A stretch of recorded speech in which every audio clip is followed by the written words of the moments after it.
Bom, lo que nós tomamos nota de sentença de juez, naturalmente, botem que respeitar a sentença de juez, lo que botar lamentar se o grupo que entamar o caso, a larga o projeto começar para entamar um caso. Então, eu quero prometer que o projeto a começar, não para entamar o caso, então eu botar evitar que o inversionista faça inversão quantiosa para começar um projeto, para criar cupo no trabalho, tá mais de 100 mama e tá de família. Tem trabalho no momento aqui, ou grupo a decidir quando vai entamar um caso para o projeto e, consequentemente, tudo é mama e tá de família aqui. Está perdendo trabalho para algum aluno ou aqui, nós não sabemos se o projeto aqui lo continua de bico a situação que surge no momento aqui. Então, um projeto que lo abira é hotel para San Nicolás, que está desenvolvimento positivo, me quer Aruba, depois de 2 anos de pandemia, mestre de inversão,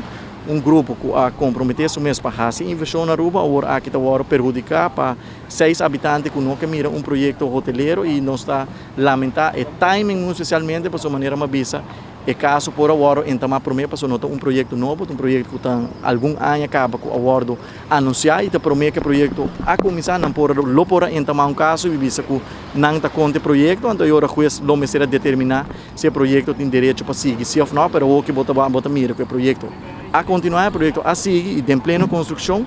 grupo a decidir então caso para visa que uma nota na favor de desenvolvimento aqui.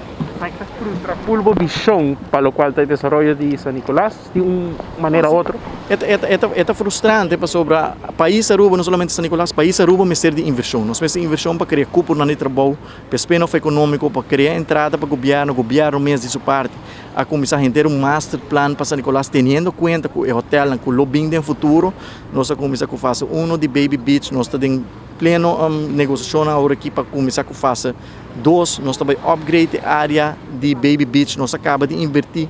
em trape na Rogers Beach, com o Ministério de Manutenção, que me sabe que é frustrante maneira babisa para sobre botinho ter visão, ter master plan que porque mira executar, tendo em conta que o desenvolvimento turístico que também e a outra botar a situação aqui com a surge e vamos esperar que tem uma solução para a situação que surge entre habitantes e desenvolvedores, que não possível na mesa e chega na colaboração concreta com o projeto lo por seguir.